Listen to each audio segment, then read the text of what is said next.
So welcome to the County Commissioner Candidate Forum sponsored by NAMI Clackamas. As you probably know, NAMI Clackamas is the grassroots nonprofit organization that serves our county and provides education, support, and advocacy both for peers living with a mental health condition as well as their family members. So we are excited to have a spotlight, not so much on the candidates, but on the issue of mental health and through that issue to hear from the candidates tonight. So we have 8 candidates running for the 3 positions. You can see the way they're seated. The 3 to your right are all running for position 2. The next 4 are running for position 4, and Sonia's running for position 5. Obviously, there are a couple of the candidates who are not here, but we definitely have the majority and appreciate so much interest and appreciate all of your commitment to running and your willingness to serve. We're going to have opening statements by each candidate for 1 minute each, and then questions from several NAMI Clackamas board members about a variety of mental health issues that have been submitted. And then the candidates will each have 1 minute to answer. We'll go left to right and right to left. And then they'll each get 1 minute to close at the end. So we are fortunate to kick things off with our board president, Allie Lightfoot. Come on down. Allie Linfoot. Where did I come up with Lightfoot? You know, I Allie Linfoot.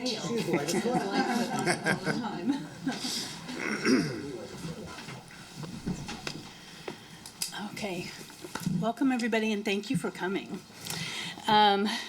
Please share your personal experience knowing a family member, friend, or colleague with a mental illness. What have you learned from that experience? You each have 1 minute to respond. Well, first, I'm Jim Bernard. I'm running for Clackamas County Commissioner, position 2. I was born and raised in Clackamas County, and I'm running because right now this country is having a lot of challenges. The dynamics are very dangerous, frankly, and it's got to instill a lot of fear in a lot of people. So I believe that we can find solutions together, and that government's job is to work to find those solutions. And when we find them, we need to share them and have the community participate in those discussions. My experience with folks with mental health problems, I owned a business for, we were in business 90 years. I ran for 30 years. I had an employee that had mental health problems. He was a schizophrenic. And I could watch him and see when something was going to happen, and it was pretty obvious to me. He needed somebody who cared. He needed somebody who would help him and not judge him. And that's what I did. One day I got a call that he had given a talk at which I never imagined him doing that, at Toastmasters, and that he was saying some strange things. When he came back, I said, "Dennis, are you feeling okay?" You won't know Dennis. I'm sorry I mentioned your name, but and he said, "No, I'm not." And so I got him in the car and drove him down there. So in order for a person to heal, they need peer support. And they need somebody, frankly, who loves them. And I really loved Dennis, and my family always supported him. At times, he would even move in and stay with us under certain circumstances. And I have some long experience with NAMI, having Stephen Loiza was a good friend of mine. Hello, everyone. My name is Paul Savas. I am the incumbent. I've been serving for 15 years. I'm honored to be in the position of a Clackamas County Commissioner. I ran a business in Clackamas County for 25 years, and I too had employees. And I'm not going to talk about myself very much other really than this really important issue here tonight. And so I too had an employee that was dealing with a crisis. I had really, on average, about 9 employees. And ultimately, through help with his parents and so forth, ultimately, which did not pan out, unfortunately, he took his life. So that was a big hit for me because he was one of my best employees. So that was my first intro. That was back in 1995. Moving the clock forward during COVID, a family member of mine was dealing with bipolar issues, and she ended up moving in our home, and we tried to take care of her because she had a crisis. She was going through a crisis. And I learned a lot more about the system and the failures of the system we currently have in the state, and basically how civil commitment varies in Oregon versus Washington versus California and so forth. So it's been a heck of an education for me. But I think the really sad point about really all of this is when I first became a commissioner, one of my business friends of mine approached me and said, "Paul, can you have the sheriff arrest my son? He's going through a mental health crisis. We're worried about his own safety, and we think he'd be safer in jail." That's a sad day when jail, that's not a good environment. It puts a lot of stress. It's not healthy. It's not really humane. And wasn't a criminal, hadn't committed any crimes, had no criminal history, but yet that's how desperate his parents were. And those three examples have really hit home for me. And I just appreciate all the work that not only our staff do at the county, but we're working at the state level because a lot of our challenges are state-oriented, state laws and limits in our state law. Thank you. Good evening, ladies and gentlemen. My name is Mark Scholl. It's a pleasure to be here this evening, and thank you to the NAMI board for putting this on. We have been working in the state of Oregon, and in fact in the nation, for decades now to try to beat the mental health crisis, homelessness, and the related addiction problem. We've learned a lot. Now in Clackamas County, we have some new tools coming online. We have the Stabilization Center, and we're looking at a new recovery center. These will give us some tools to put the teeth in the bite to help solve this problem. The budget is a challenge. We came through 4 years under the Biden administration and COVID, where we saw hundreds of millions of dollars come through the state, and we got kind of spoiled. But the future of funding for every program is going to be tight. So we need to make sure that we shift to a recovery-first model when we deal with mental health issues, addiction. We need to make sure that every player, every team member, every nonprofit that's working with us to solve this problem is productive, and every dollar that they receive leads to a recovery. This is very important. Time is not on our side. When it comes to observations in my life where I've dealt with people who have had mental health issues, the one thing that, 10 seconds, don't be afraid to speak up if somebody's got a problem. Don't be embarrassed. Get them fixed. Get them help. Thank you. 1 second. I give 1 second back to you. Good evening. My name is Rob Kukish. I'm running for County Commissioner number 4. I'm running as a concerned citizen. More than anything, the issues that we're talking about today are very similar to the issues that we were talking about 20 years ago. And the issues that are coming at us even faster than that haven't even been brought up yet. So while positive things are being done, good things are being put into place, positive efforts are being made, there's still a shortfall of sight and not managing the things that are coming at us. We're doing a decent job of managing the present, but not so well of preparing for the future. And as a citizen, I find that to be on the alarming side of things. I think there's some big issues that are expanding out of the current issues that we're talking about that haven't yet gotten enough attention or been fully addressed.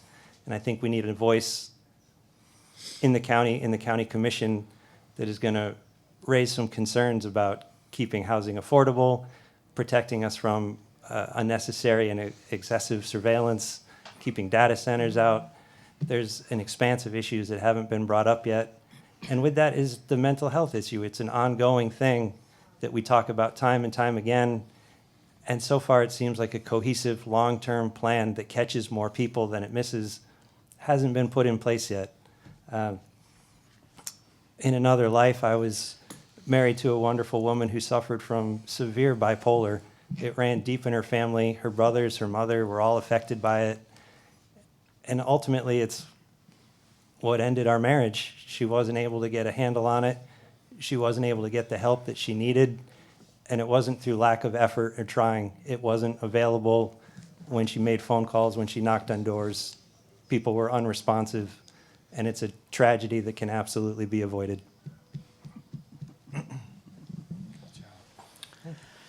Well, thank you for having us. I am Brian O'Neill, and I'm a candidate for position 4, Clackamas County Commissioner. I've lived in Oregon my entire life, and I've lived in Clackamas County for nearly 60 years. I've been in the construction industry for 47 years, and when we talk about mental health, that it's huge in my industry. We as a company put together a mental health program within our company. It's been in position now for 3 years.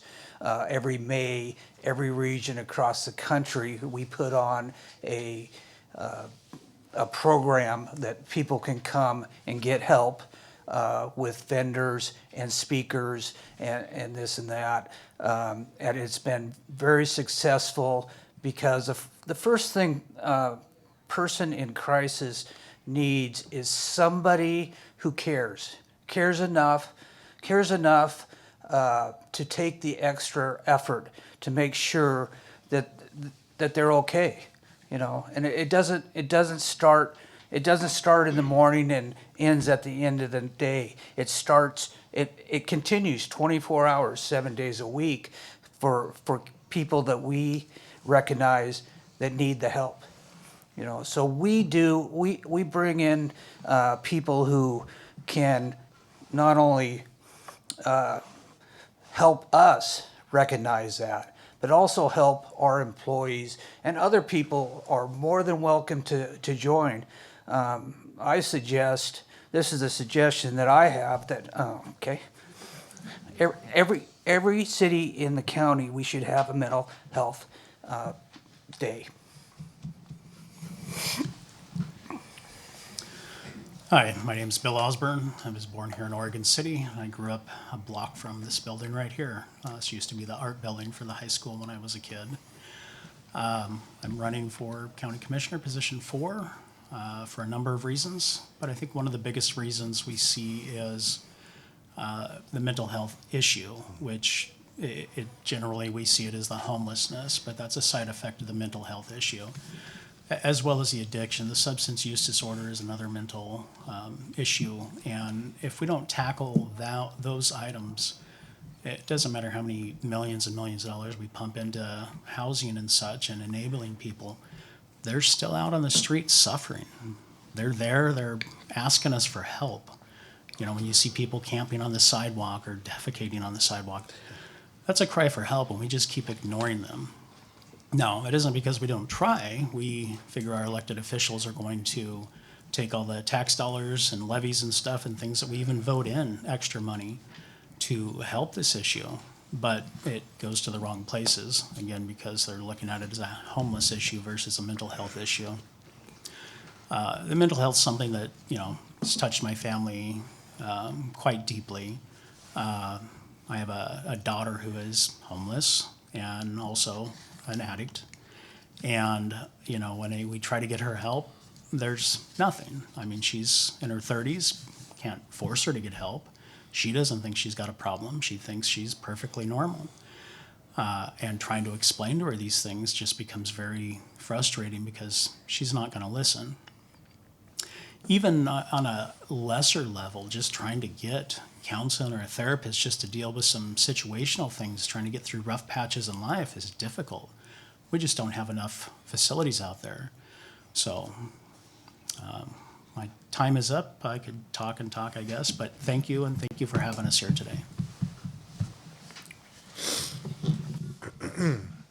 Hello, I'm R.W. Smith, and I'm running for position 4. I talked to my wife about mental health issues because she is a victim of it.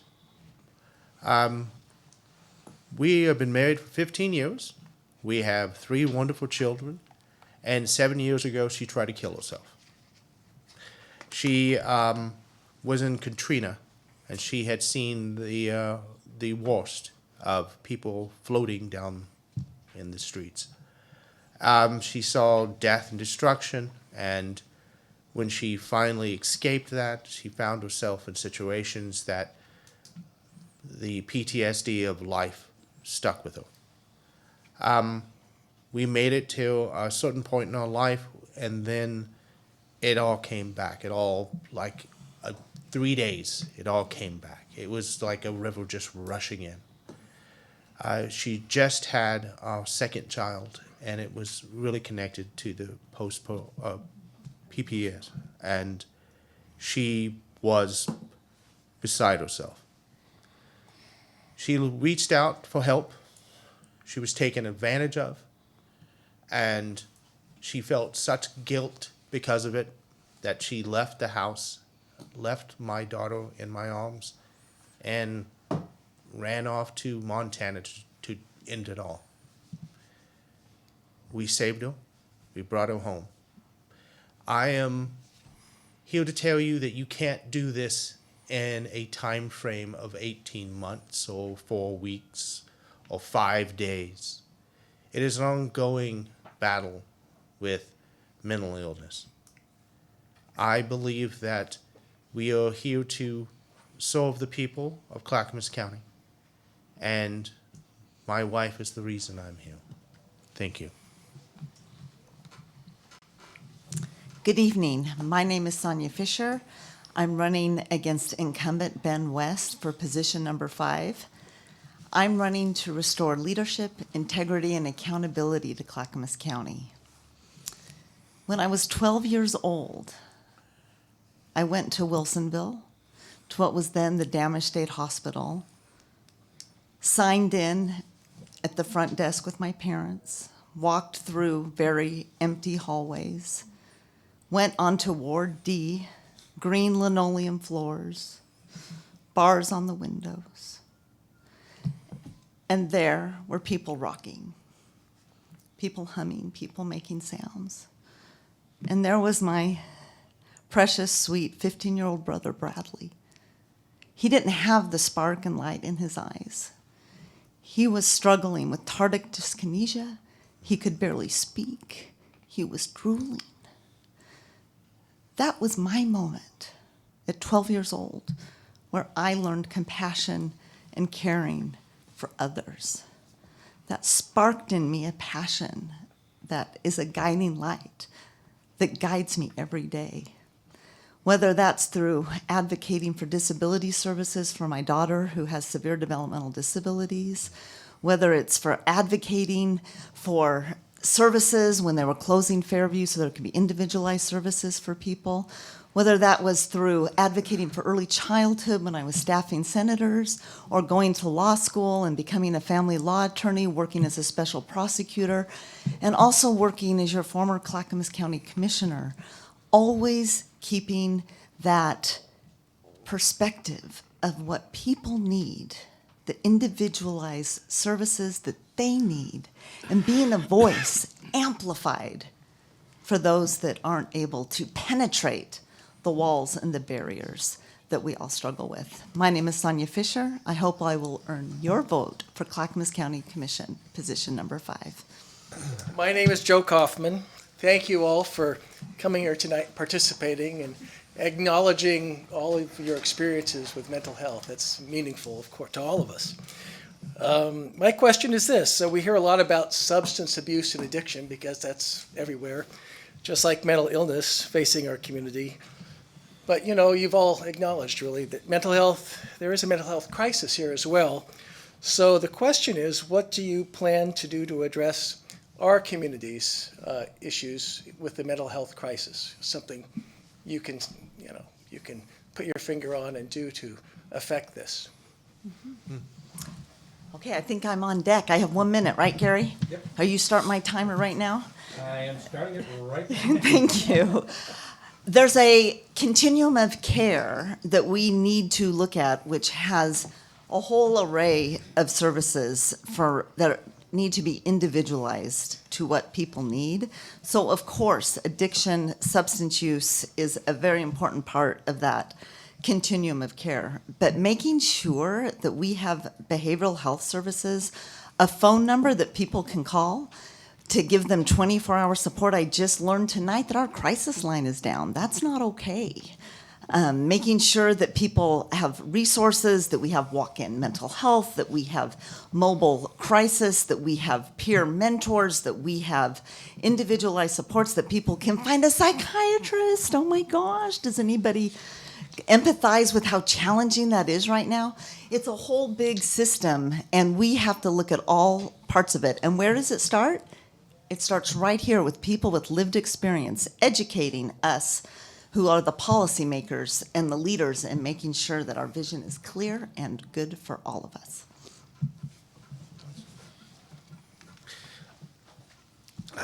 Excuse me. I was sick last night. I apologize. I made it here. Let me just say this. I think that the money is there. I think that these policies are kind of switched around. We have $75 million we deal with homelessness, but we still only pay $25 million in the county to deal with people with mental health issues. I think that's skewed. I really believe that if we treated the people that were on the streets that find themselves in the revolving door of mental health issues, instead of just putting Band-Aids over bullet wounds, we could be doing something more meaningful for those individuals. We want to spend all this money to take care of people with homelessness, but we are ignoring the fact that the same people that we are just churning through this machine are literally have a lot of mental illnesses. I think that this is a beatable issue. I think this can be defeated with just management of money. Thank you very much. Hi, Bill Osborne still. I think a lot of it is just reprioritizing like where the money is being spent and goes. Again, any homeless program needs to start if there's a substance use issue with that or the mental health. If we don't, we're never going to fix the problem. Incentivizing maybe. A lot of these people get picked up for small crimes, shoplifting and other minor offenses.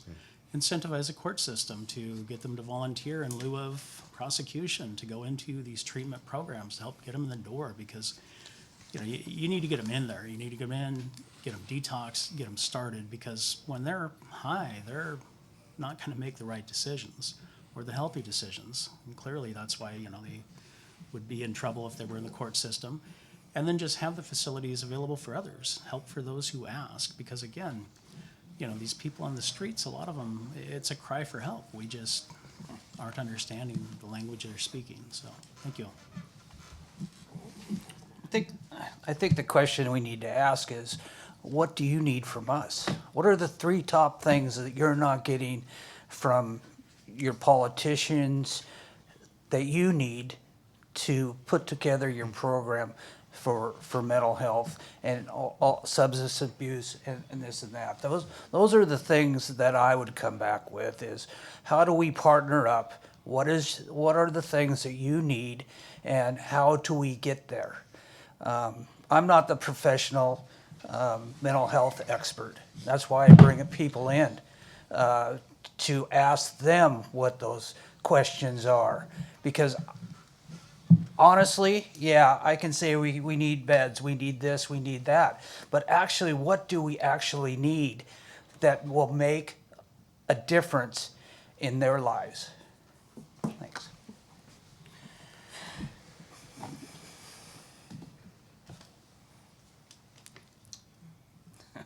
We going? Okay. Thank you.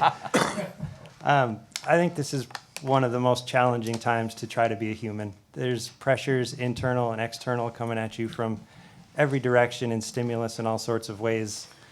And I think the conversation that we have around mental health is unfortunately a catch-all term. We lump homelessness in with it. We lump drug addiction in with it. We try to treat mental health as almost an umbrella statement that covers a whole plethora of other issues. And I think we need to separate the issues that we're conflating so we can get to the root cause of them. Sure, there's overlap, looks like a Venn diagram, but each one deserves its own strategy to be dealt with. It deserves its own professionals to deal with it, and it deserves its own course of action. Trying to combine things has kept us going in this conversation where every election year we're addressing a new strategy to move forward with it. We just need clear decisions, clear distinctions. Thank you. Okay. Clackamas County needs to lead the way, and it's going to start with well-trained, well-staffed crisis intervention teams working with well-trained deputies. And they have to be able to utilize our new stabilization center. And anybody who goes to the stabilization center must never go back on the street. When they leave there, they must go to someplace safe and stable while our behavioral health professionals work with them. And ideally, those people who need it will end up being admitted to our new recovery center. We have to have a process that works, and everybody on the team needs to be with the program. Thank you very much. I'll yield back 1 second. Actually, it was more like 8. Well, this is a great question. I appreciate the opportunity. By the way, the hotline is working. I checked it, 655-8585, so it is working. I will say that with regard to the needs, we have listened. I think we actually have great staff, trained staff, both in the sheriff's office and also in H3S, who actually deal with this all the time. So I want to applaud them for all their work, because it was they who brought to us the gaps in our continuum of care. And I think the stabilization center was one of those. I know that former Sheriff Craig Roberts brought to our attention, his experience when he was sheriff, about how sad it was, again, to take someone to jail when they knew that that was not the place. It adds to their crisis. It adds to their trauma to take them to jail. They don't belong there unless they've committed a crime, perhaps.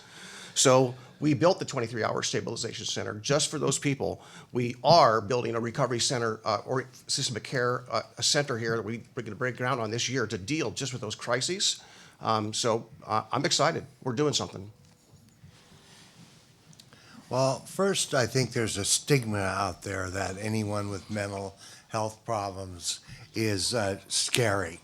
We need to change that attitude. I lived in Villebois, which was damaged at one time, and there are many facilities around there that I personally visited, bought pizza. They weren't frightening. When I was mayor of Milwaukee, there was a criminally insane house built in Milwaukee, and I fought it. I went to dinner there, and I learned I was wrong. And from there, I grew. And I understand that, it's not something that's criminal. People should not go to jail. They should go to a recovery center. They should have the opportunity to speak for themselves and to advocate for themselves. But we got to be there too. We got to love them. We got to hug them, and we got to help them get better and move on with their life, because they're worth it. Thank you for being here. I'm Mary Clark, and I've been on the board for several years. I helped to bring a NAMI-sponsored 3-day-a-week mental wellness class into the jail several years ago and continue to volunteer several times a month there. I also have the good fortune to volunteer at mental health court. So my question is, people with a mental illness are disproportionately represented in our jails and prisons. What should we preserve or do differently in our county jail or in our specialty courts, including mental health court? I believe I'm up first. Well, first, I don't, there should be an assessment when the police officer arrives at the scene. Secondly, if they need to take them to the jail, there should be an assessment before they're put in some room. They need to, and they should be diverted. And when they go to court, the court should make that determination, like they did with youth, is to move them on. The other thing is that if you're an 18-year-old boy or girl, once you've got a problem, there's nothing out there for you, unless somebody's there to help you and love you and help move you, to a better opportunity. I know that in Milwaukee, we had numerous homes around the community that people lived with peers and supported each other and learned from each other and you know, got jobs and went on to be great citizens. And, you know, if you drive around, you see signs, we care, we love you, you can get help. Thank you. Thank you for the question. Several years ago, I think maybe around 10, 12 years ago, I know we funded a health specialist inside the jail. Former Captain Eby, now Under Sheriff Eby, was engaged in that. So we do have people we have mental health care available in the jail. And I think this 23-hour stabilization center will take people or avoid jail that shouldn't be in jail in the first place, so they can actually have an alternative course to get better help and not go through that trauma. That said, we will continue to fund that, but our hope is, and time will tell, if this 23-hour stabilization center does take some of the load off the jail for that. In the meantime, we have this issue with drug addiction, which is exacerbating the problem, and therefore, I think the recovery center is going to be part of that treatment. But at the end of the day, if they've committed a crime, they do get an assessment when they come into the jail, but we got to make sure we have all the resources available to help them in that point in time of trauma. Thank you.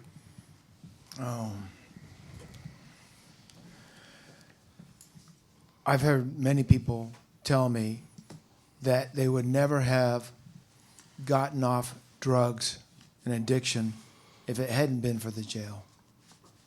I'm hoping that this stabilization center and ultimately our recovery center is going to take a lot of pressure off the jail and put people in a place where they really need to be for recovery.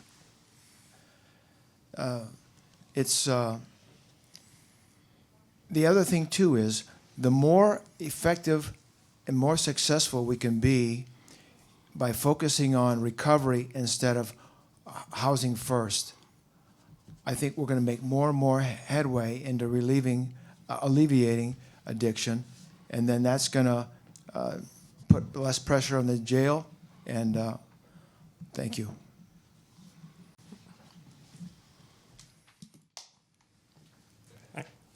I think our prison population is mostly made up of a lot of disproportionate demographics, and I think that's a sign of a greater problem.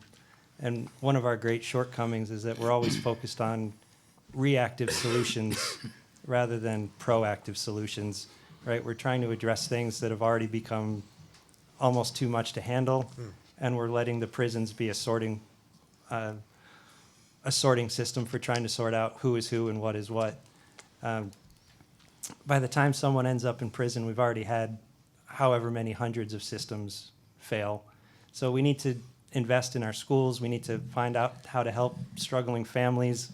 We need strategies that involve getting to the root of the issue before people end up in prison and before we're trying to figure out how they got there and what kind of help they need, and realizing that there is a demographic of people in prison who don't need to be there and aren't going to get the help and the services and aren't going to be, for lack of a better word, rehabilitated when they come out. They're just going to end up in the same situation again. I think the one thing that we need to really focus in on is our first responders and having the training they need to be able to determine if somebody's in crisis, and then get them the help they need, get them, and not take them to our prisons, not take them to a regular hospital, take them to a treatment facility that can get them the help that they need. Those are the things that we need to really focus on, and it shouldn't get to the point where, you know, we're calling the sheriffs to come get them. We should be also sending somebody who's trained well enough to determine what they need and then get them that help they need.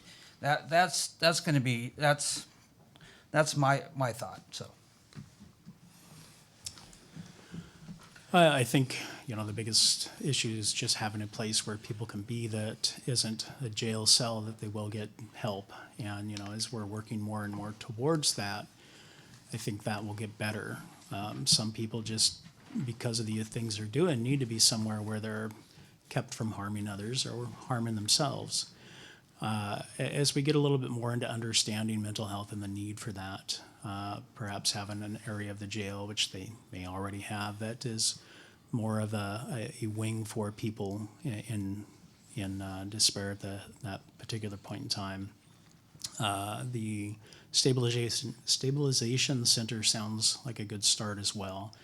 Basically, we need to have the area, because in the past there just wasn't. And so as we grow and we learn, we're doing better, but we still have a lot more progress we need to make. And there was a lot of great answers already, so I won't repeat everything everybody said. Just say thank you.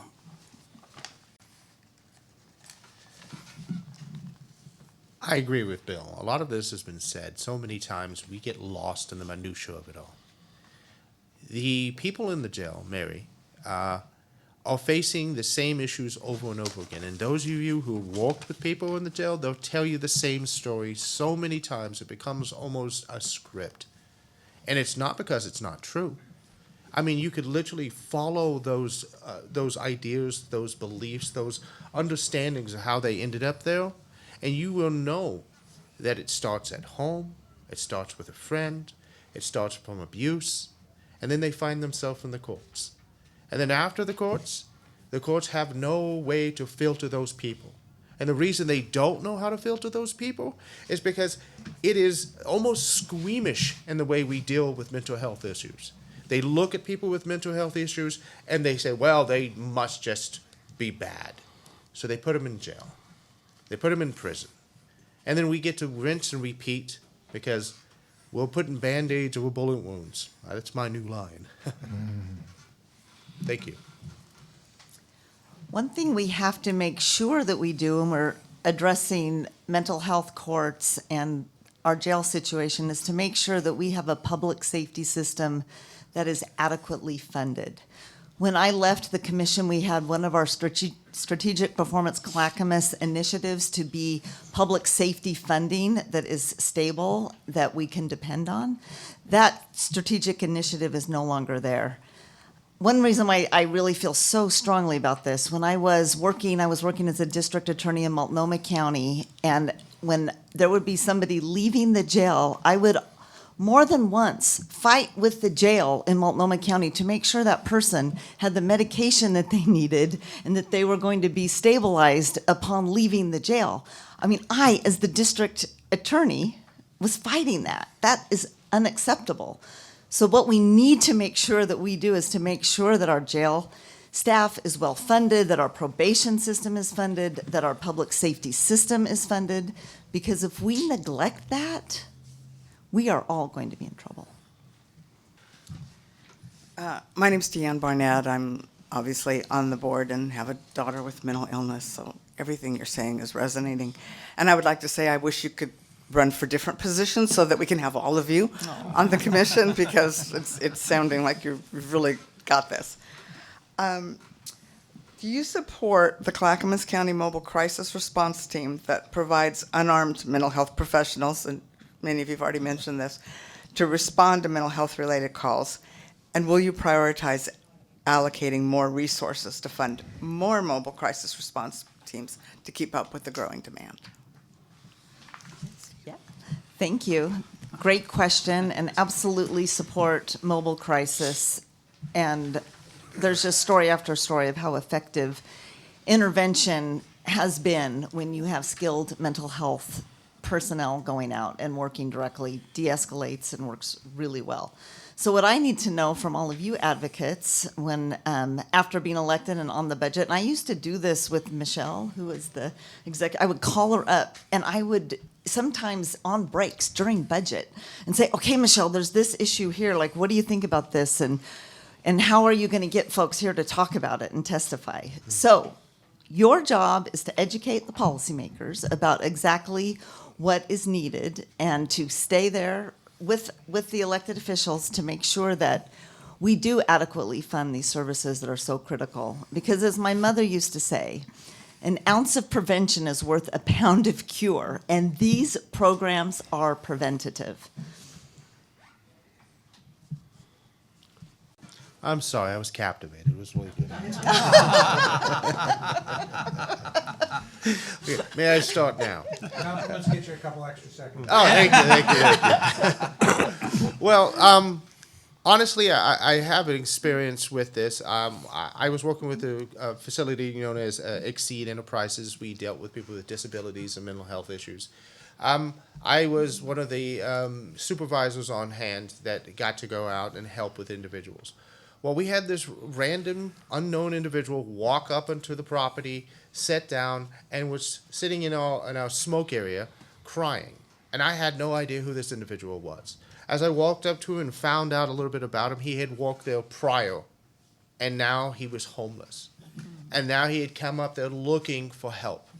Well, I had to call the police because I didn't know how to help the gentleman. I mean, I gave him Gatorades and waters, but that's what I had on hand.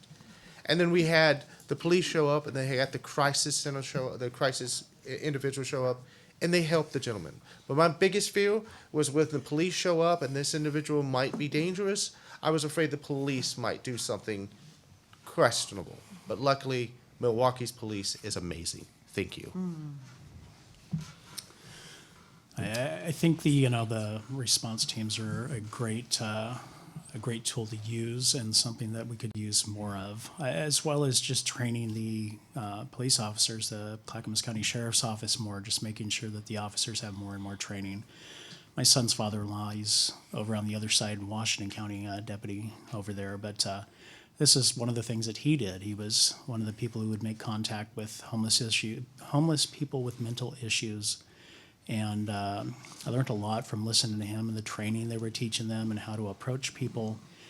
And I think that's going to be a big thing, aside from just the unarmed people doing that, is also training the police so that just about anybody who might come in contact knows how to de-escalate versus, typically with the police, old school at least, they didn't do much de-escalating. So, but yes, that's something I would support. Ready? Okay. I think it's I'm going to go back to the fact that our kids could be in crisis. This is the same thing. The money that we spend now to get these people help saves us in the long run. So I would advocate for spending the funds to make sure that the people that need help are getting the help. So the mobile crisis response team would wholeheartedly have my support. I think it's important for our community to have these people available to work through any issues that they may have. So thank you. I think all the systems that we have in place currently should be funded. We've invested in them, we've put time and resources into them, and they should be able to operate and have all the means that they need to be successful. I think we need to have standards and metrics to measure success, to know what we're talking about. I don't think this is a problem we can spend our way out of. So we need to be able to quantify what success actually means.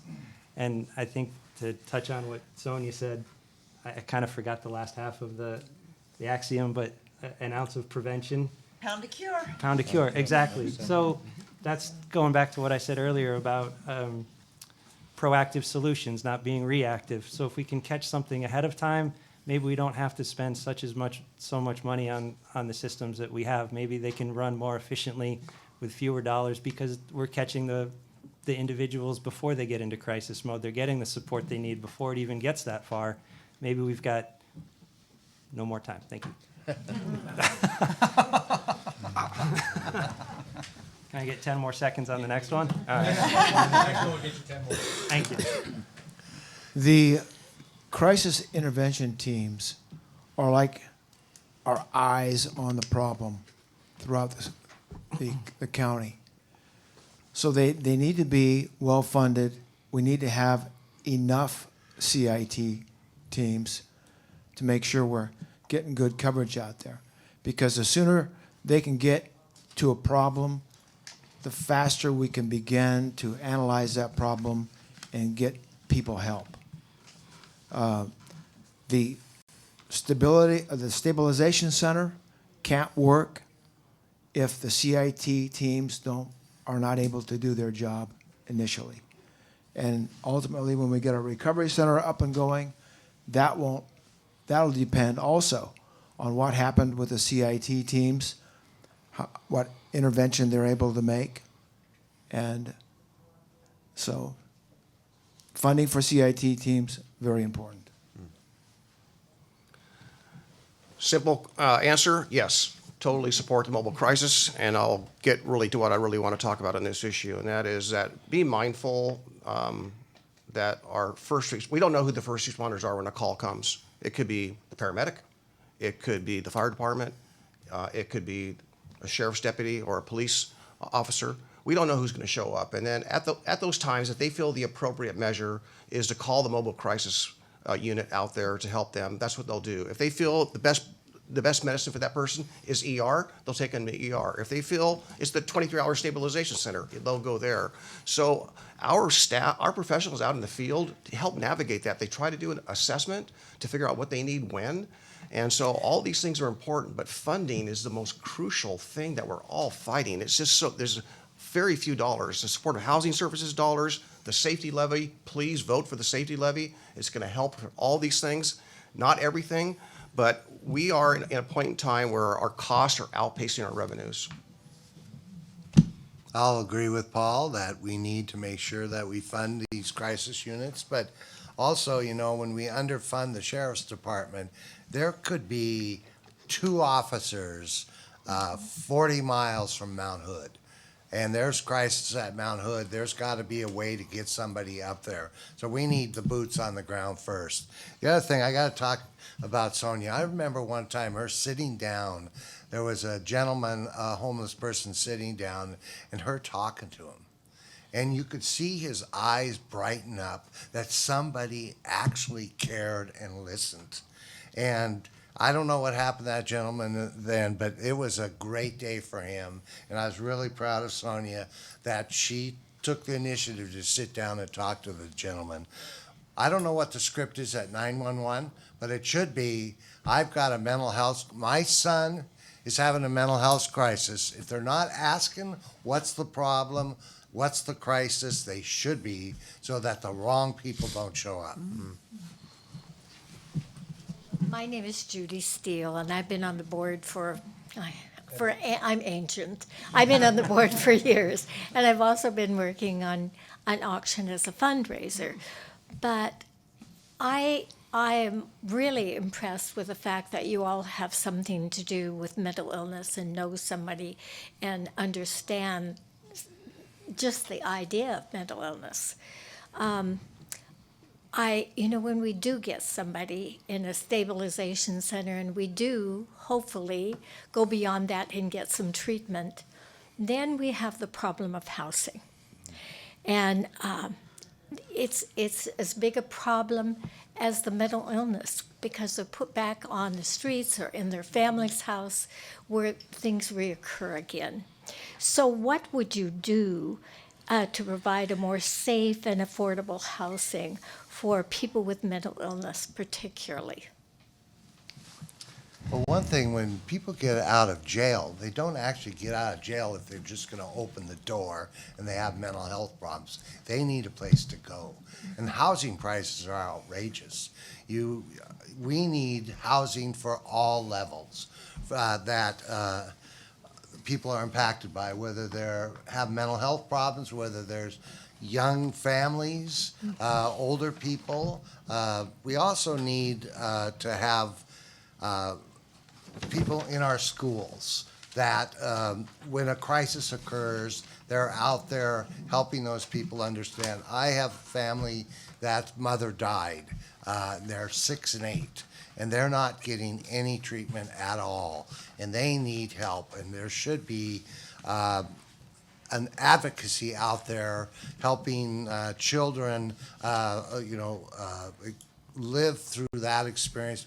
Otherwise, I've seen the crises already that are very difficult for a parent when one of them dies.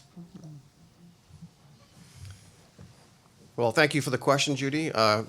Great to see you again. I will say that we introduced transitional housing basically initially with the Veterans Village. And a lot of those veterans that were homeless were dealing with their own crisis, trauma or TBI, whatever it may have been, the traumas they had when they were serving our country.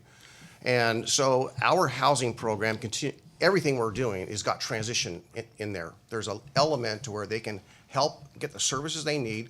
Even if they go to the 23-hour stabilization center, they're going to get plugged into our system, and the services are going to be available, and we will track them and help them repeatedly. If they say no, we'll come back again and visit them.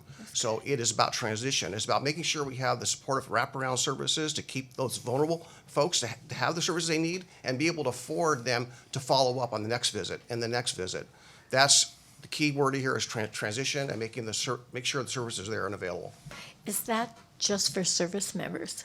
No, that's for everyone. Okay. That's for everyone. We started with the Veterans Village. Okay.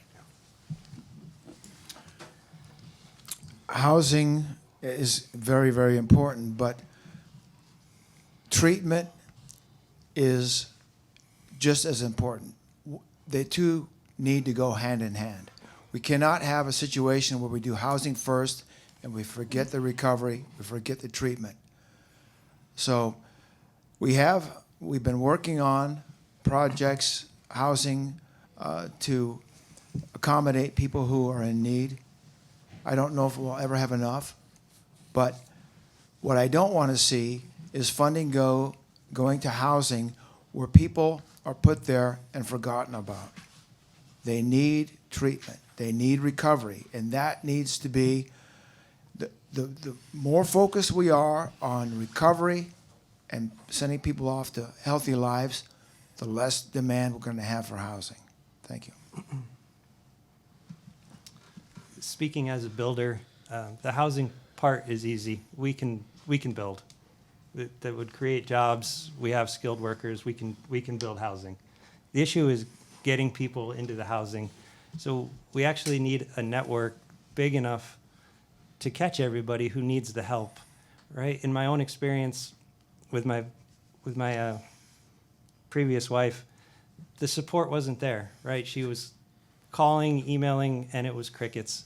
So if people are reaching out for help, they need someone on the other end of the line to return the help and steer them in the right direction. If that means we need more people, then we need more people. That's the hard part.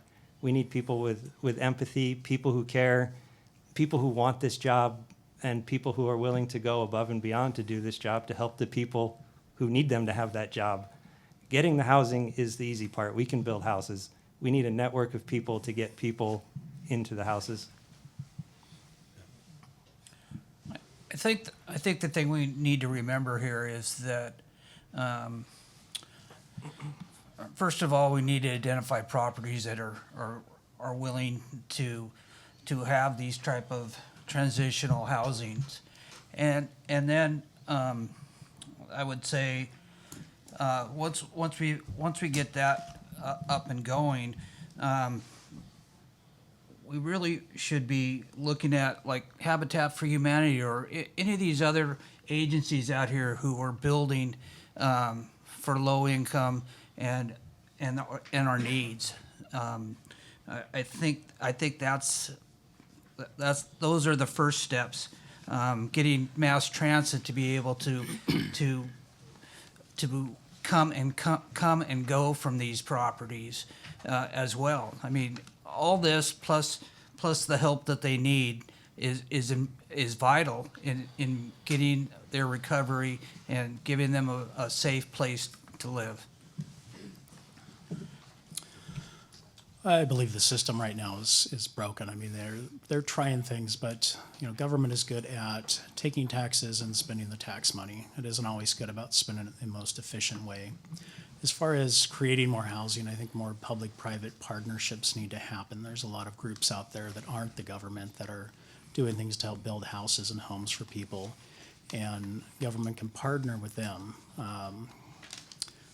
My belief is a lot of the affordable housing thing, when we started in that, we've seen taxes go up. We've seen utilities go up, right-of-way fees or privilege taxes included on our utilities. And as the property taxes go up, the rent goes up. To buy a home, it goes up. So I think a lot of it is just kind of recreating the system. It's set up not just in the mental health, but also social services to keep people in a revolving door so they can justify continuing to fund the things without actually curing the issues. And we need to focus more on how to fix the problems and not just keep the numbers up. Well, I have 3 individuals beside me here that bring up the best ideas, and it's kind of hard to follow. I want you to know this. But let me just say this. These houses that we're speaking of, there's going to be landlords. And these landlords like to look in your past. And a lot of these individuals who are leaving these mental health facilities have to find a home. And when the individuals or the landlords decide not to rent to them because they are not safe, they are risky, that these individuals will find themselves more on the streets again and again and again. They'll find themselves a little worse place to live, a beat-up shack, maybe their car, then on the streets. So the idea that we can just make this with a magic wand is bad, but we need to protect them, not only from the inside, but all the way to the out.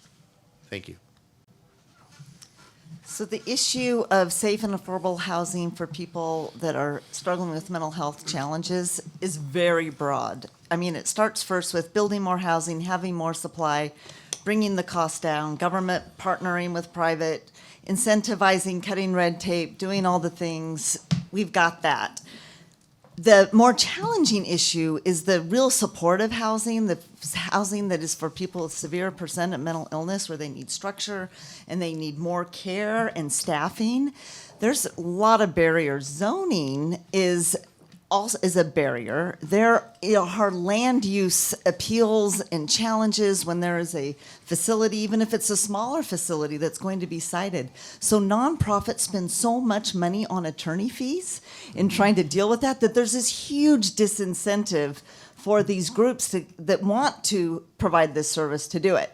So that is an issue the legislature needs to fix. That is one that, as a county commissioner, I really want to work on, because we need to have all of the opportunities for people, regardless of the individual needs that they bring. Just a side thing, NAMI was involved in creating some housing with HUD and other groups. And we have Chez Ami, we have Fisher Ridge, we have a couple of other houses, and Craig Roberts was also involved in that. So I know it can be done, and we have a person in each of those houses that takes people with persistent mental illness and is there to help them through any crisis they're in. So it can be done, and we provided all the furnishings, all the towels, all the dishes. So we worked as a group, and I know that can be done. Thank you, Judy.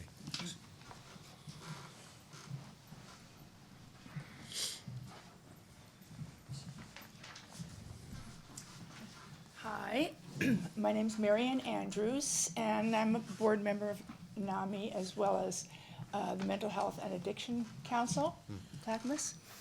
And I know we talked a lot about housing, and Dave's going, she's going off script. I just want to mention that housing is great. We can do housing all day long, but until we have the facilities there for the severely mental ill, it's not going to work. They can't live there by themselves. Okay, so my question is, how will you protect funding for our county's mental health services, given the growing other demands on the county general fund? Do I get to go first? You're on. So first thing I'm going to do is call Dave when things come up, and he's going to connect me with all of you. Seriously, I mean, I'm not even joking here. It really is the people that get to work on advocating with their elected officials to protect funding. County is one level. The county doesn't have a whole lot of general fund that goes into the services that we all care about. A lot of it happens from the state, but it's the federal government too. So this is not going to be easy. The things are happening at the federal level that are coming on down to the state and the local level. It's going to take concerted advocacy, to be a really strong voice. So start talking to your neighbors, start talking to the neighbors that you don't know, start talking to your family members, your family members, your friends. These are serious issues. Things are not going to be easy. I can guarantee you we're in for some rough times with the budget constraints that are coming. So get ready to fight, because it will turn around, I can guarantee it, but we've got to be strong. Okay. We all know that the jail is coming soon. We all know what happened when the courthouse came. We know that there was $2.4 million cut from the budget. We all know that's going to happen again. Now, we are not children here. We know exactly how the system works. They start cutting budgets, and when it comes to mental health, it looks like a beautiful fat cow. They decide to slice off a little bit more and slice off a little bit more until you're working with skeleton crews. I want to magnify what she has to say if I possibly can. But you need to be advocates. You need to get ready for this budget to slice. You need to be ready to fight, because it's coming. And I wrote about it a lot. And I want you all to know it's coming, and I don't want to be the doomer, but it's on its way. Please. Well, like I said, homelessness is a symptom that we see of mental illness. So I think as far as the funding goes, we need to look at potentially merging some of those buckets together of money, because one fixes the other. So if you take from, the homeless fund and put it in mental health, you're fixing the homeless issue in your neighborhood, because again, mental health is a big issue with that. And if that takes changes at the county level, that's easy to do. Some of those things are going to take changes at the state level or maybe the federal level. So yeah, we push and we keep pushing until we get those changes, because ultimately the mental health crisis, even aside from those who become homeless, is huge right now. And if you ask my friend who just wrote a book, former mayor of Gladstone, she'd say it's social media is a big part of that. So.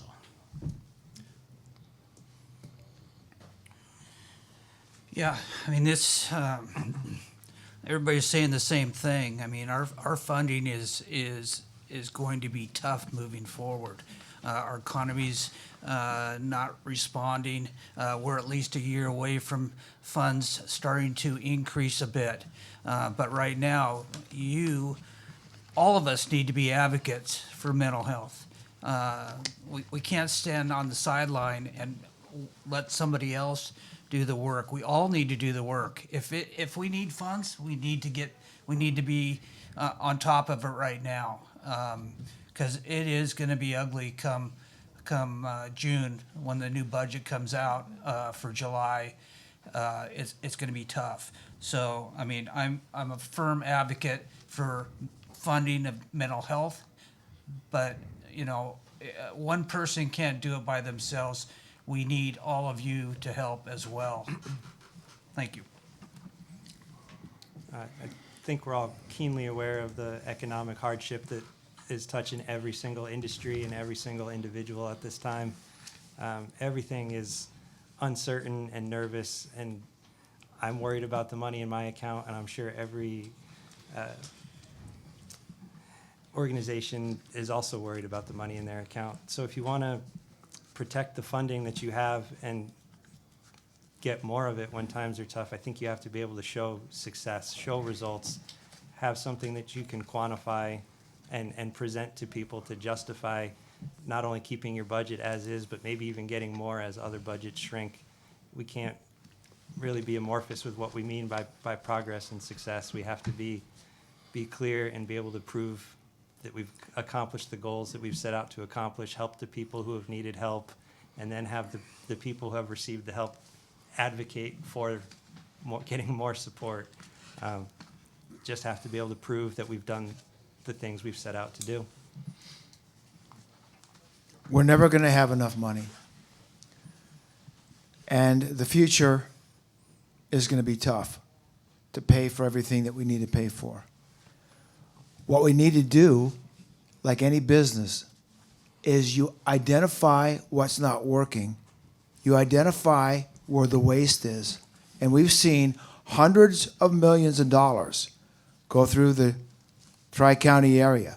724 million in 2024 alone, part of that from ARPA dollars. We need to be efficient.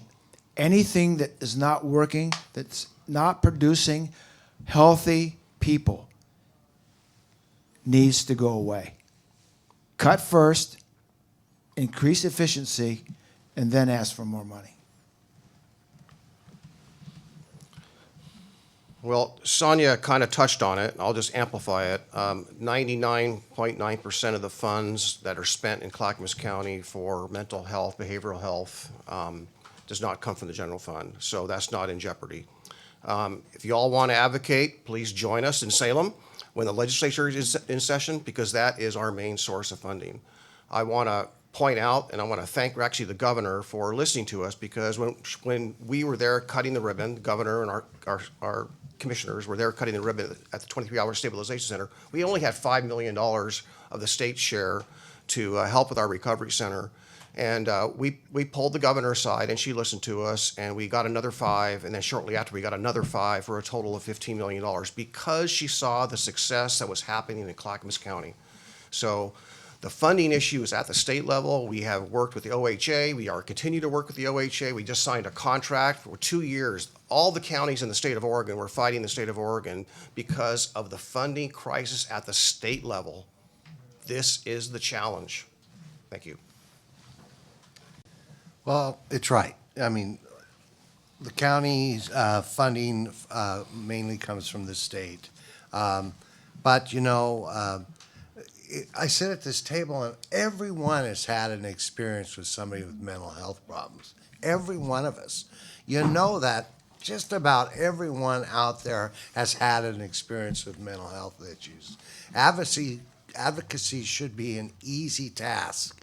The problem, again, is are we going to focus on that? You know, you underfund the sheriff, you underfund mental health, and all those things go back.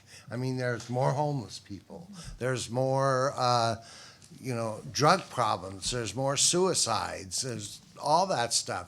You have to take a look at the system as a whole. It is a system. One thing affects the other.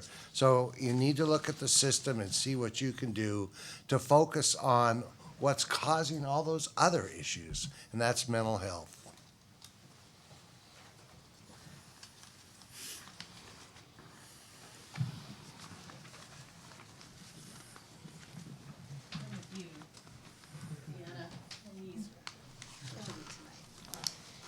It's that cold weather. We get warm, and then we get cold.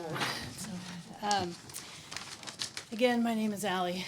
I did mention it before, but I am a peer. Dave is not going to like this because I'm going to go off script a little bit.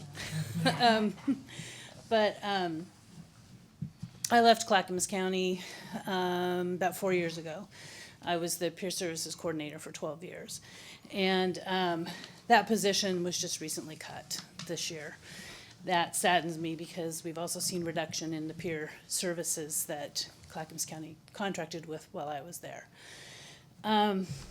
So how do you plan to address changes in access to care?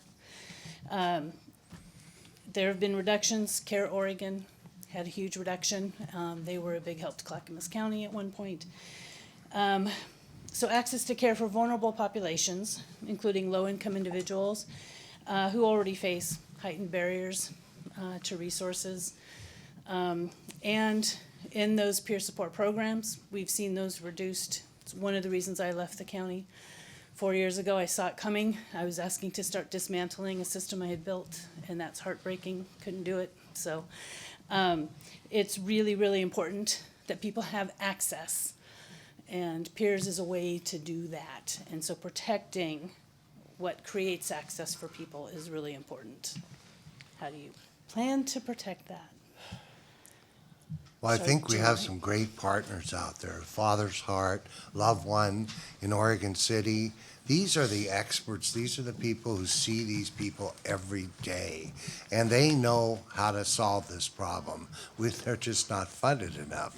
So we need to make sure that we support and advocate for their services and the many more places like that we need around the county. And I'm sure there's a lot more than I know of, but I had an opportunity to sit down with Love One and Father's Heart and talk about the services they provide, showers, laundry services all around the county. Because frankly, if you don't feel like a human being, you're not going to act like a human being. So you need to have those, you need to be respected and cared for when you need that care. And, it all comes back. Those people come back and they help other people, peers. And, that's how we got to do it. We got to partner with those people who know what they're doing. Yeah, I wish I had like 3 minutes, but I can't talk that fast and get 3 minutes into one. So actually have a lot of partnerships, public-private partnerships with either our medical providers like Kaiser and Providence and our nonprofits who provide services. We're trying to squeeze out every dollar we can to get the maximum value of service out of it. So we rely on really the system, and the system's evolving. And when the supportive housing services came on a few years, we were forced to just reconstruct and reimagine, if you will, and address this growing homeless crisis. 4 or 5 years ago, a lot's happened. The number of people falling into homelessness has just skyrocketed. So it's a whole different ballgame. But I would love to talk more about how we're doing this. But we are relying on funding, and I think it's been said here tonight. I'll just say it. There's only so much out there. So we have to figure out a way to do the most with the least. And that doesn't mean cuts per se, but we need to find a smarter and better way of doing it, or find new funding. Well, I often talk to people in the county who they're not aware of what the county offers in the way of health, mental health services. And so informing the public is a critical part of access to care. And our school outreach, nonprofit outreach, our clinics, our mental health website that we have in the county, and social media all need to be working to make sure that if somebody is in the county who's got a need and is not aware of what we provide, they become informed. And then after they're informed, they can be educated on what care is available to them. Thank you. I want to just touch back on what Mark said. I agree. I have a little interesting perspective on healthcare. My current wife is a healthcare practitioner, and one of the things she spends a lot of time and energy on is helping people navigate the system, showing them what is in place, where they can go, who they can reach out to, and it is a second job for her. She digs, she researches. I'm sure you all have an advantage of knowing what these groups are and how to contact them, but a lot of people don't. So even just simple advertising, finding new ways to get the message out and let people know what's available to them, because a lot of people don't know, and a lot of them don't get a healthcare provider who's going to do the legwork to find them and set them in the right direction. So these systems are great, but it takes a whole community as well to help people find the help that they need, get them supported. The healthcare system is a maze, not straightforward. So everybody needs to know what's out there and at least be able to steer somebody in the right direction to get what they need. I think that's why we need to partner with groups like yourself. The county isn't professional in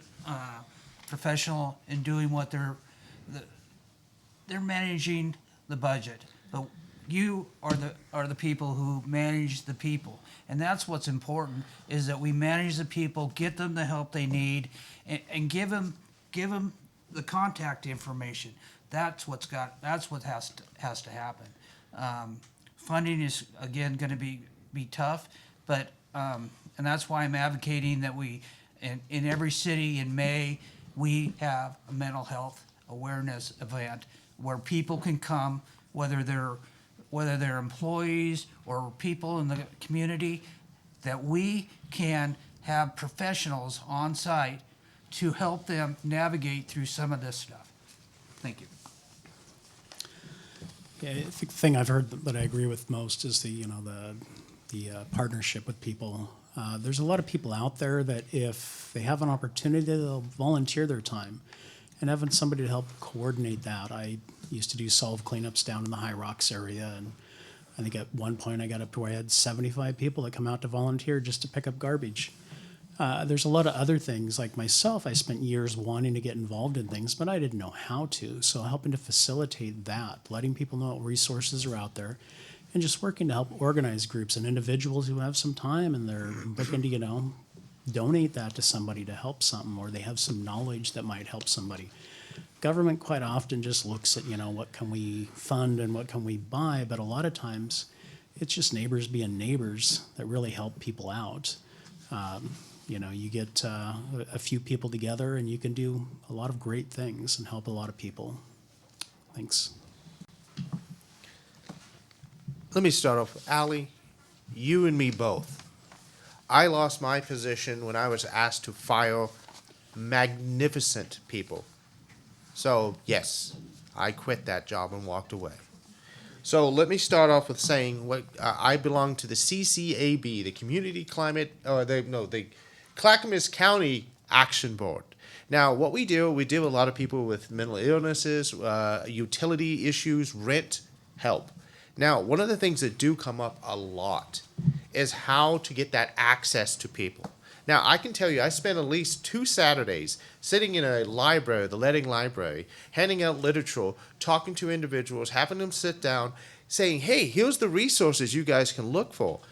I cannot tell you that over 40 people I spoke with over these weekends had zero clue it existed.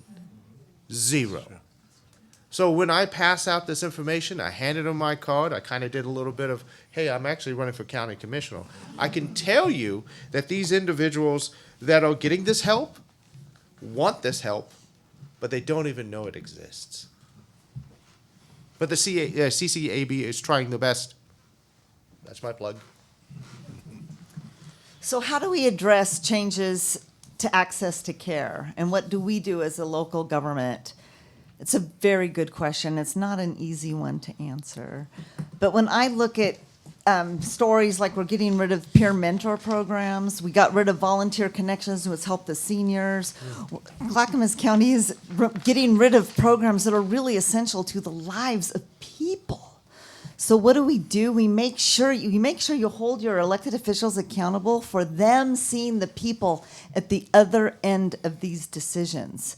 Because I can assure you, if there's somebody that is struggling with mental health challenges and they lose their peer that advises them, supports them, and assists them, and just even calling the doctor for that appointment that they need, that is life-altering and can be life-shattering. So, what do? I'm so sorry to give you all this responsibility, but hold your elected officials accountable. And you know what else you can do? You can vote.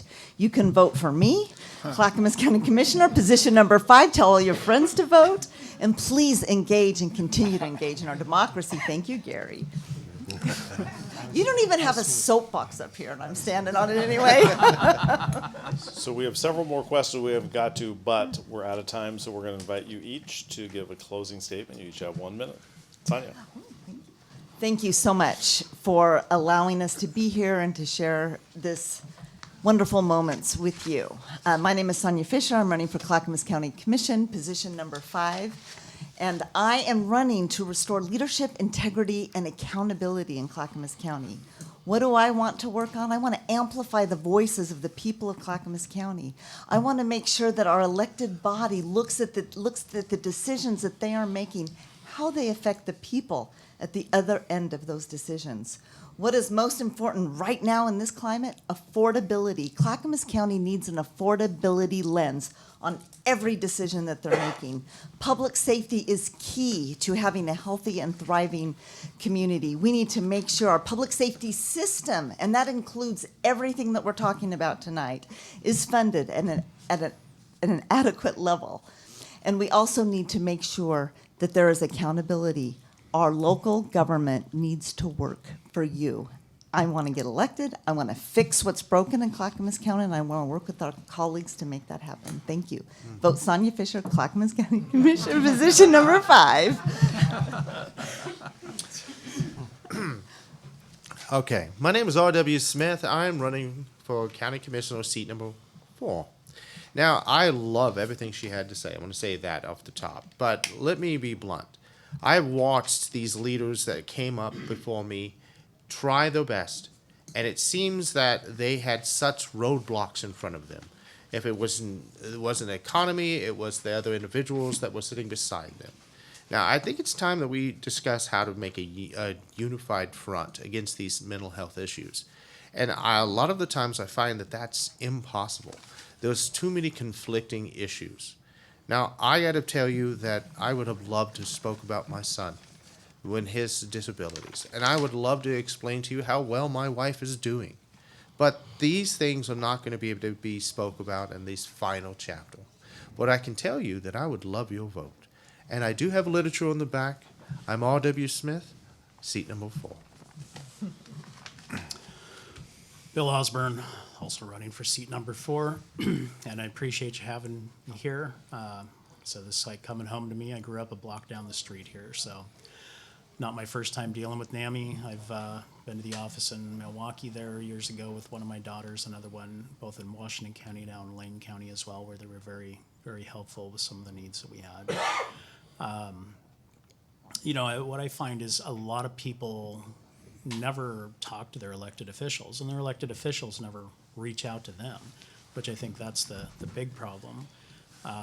Most people never come to a meeting, they never share their opinions, or their voice is never heard.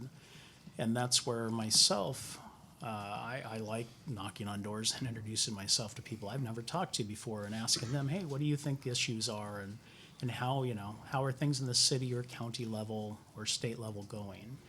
So that's my big thing, is just trying to connect and get those voices that are never heard when they're making these decisions heard, because they're important to be in that decision-making process. Thank you. Yeah, Brian O'Neill, position 4, and I'm running because people of Clackamas County are not being heard. We're not getting the things that we're paying for, with our taxes and fees and this and that. I feel like enough is enough, and we need to get back to why we're here to begin with, and that's the people of Clackamas County. It's not about special interests. It's not about social media. It's about what the people here in Clackamas County need, and we need to, bottom line, we need to quit worrying about what other areas of of Oregon, what other people in the Oregon think of us. We need to take care of our people right here in Clackamas County. Rob Kukish, also running for position number 4. I think the great thing about Clackamas County is that the people are a tremendous resource. And I think we have the capacity and the ability, and I do think that there is a desire to be more of a self-sustaining county where we see more small businesses start to develop. We're less dependent on corporations. We're more wary of surveillance moving into our neighborhoods. Definitely don't want data centers popping up in our rural communities and spoiling what makes our rural communities special, unique, and great. I think I grew up in a punk rock scene, and one of our ideals was DIY. We do it ourselves. Yeah. And I think that's a spirit that Clackamas County can captivate and roll with and gain some momentum from. And lead by example, where we don't have to try to define ourselves by what we're not compared to the other counties. We can be a standalone, exemplary example of what is possible in the future. I'd like to thank everybody for being here this evening, and especially I'd like to thank the board members of NAMI for your dedication to this mental health issue we face. As a commissioner, I'll always strive to make sure your core funding for mental health is protected, but at the same time, I will demand that every program that gets tax dollars is productive and can show work, progress towards helping people with mental health live hopeful, happy, productive lives. And I will make sure I continue to work with NAMI, and I'll make sure that you are involved in every decision that's made by the county commission when it comes to mental health. Thank you again for your time this evening. Thank you for the opportunity to be here. I was hoping we could talk about few other things that are happening in Clackamas County. You know, challenges for people that have learning disabilities. What we're doing with our Lake Road Behavioral Health Center, we just cut the ribbon on for this very cause, right? For this very need. I would like to talk to you more about the Recovery Campus and what's vision for that property as we add, ideally, in phase 2, transitional housing and all those other support services that are there in one centralized place. We're doing a lot. We have really a great team. Probably in my 15 years, I'll tell you, probably the best team of commissioners that really care, are really working hard, and are really being as resourceful as possible to find solutions to the challenges we face in this very difficult financial environment that we're all facing. So I want to just say, again, thank you. Vote Paul Savas or re-elect Paul Savas for Clackamas County Position 2. I'm Jim Bernard. I'm running for Clackamas County Commissioner Position 2. I served as mayor of Milwaukee for 8 years and 12 years on the commission, 4 of those as the chair. And I disagree with Paul. We were the best county commission that we ever had. We were really productive and we worked hard. The truth is, Clackamas County commissioners can't do it by themselves. We need all of you, and we need the people there to testify and make sure we're held accountable. 34% of the people are afraid to go to the county because they feel unwelcome. So they're not coming up and testifying. They're not helping us direct the county to what we should be providing for services. I also agree, education, support, and advocacy is key. And you guys are right. There's a lot of people who have no idea what the county, every time I talk to somebody, they say, what's the county do? Well, a lot. Yeah. Thank you. Yes, please thank our amazing county commission candidates. Thank you so much for being here tonight, and thank you for running, and thank you to your families for going through all the sacrifices that involve running for office and serving in it. 3 dates to keep in mind. 1, Tuesday, April 28th is the last deadline to register to vote for the first time, to update your address, even if it's just a change of apartment or suite, to update your name if your name has changed, to update your party affiliation, although that doesn't impact your ability to vote for county commission, but it does impact your ability to vote for some other things. You can do it all at www.oregonvotes.gov. That's April 28th. May 19th, please remember to vote on or before May 19th in the primary election. And please remember to vote on or before Tuesday, November 4th, which will be the general election, because I have a feeling some of these races may well go to the November election. Please, I would encourage you to visit namicc.org, which is our website. You can learn more about our free classes, our free support groups, our free one-on-one peer assistance, and upcoming events and volunteer opportunities. And we just really appreciate, again, these candidates for being here tonight, and thank you to the audience. We are adjourned.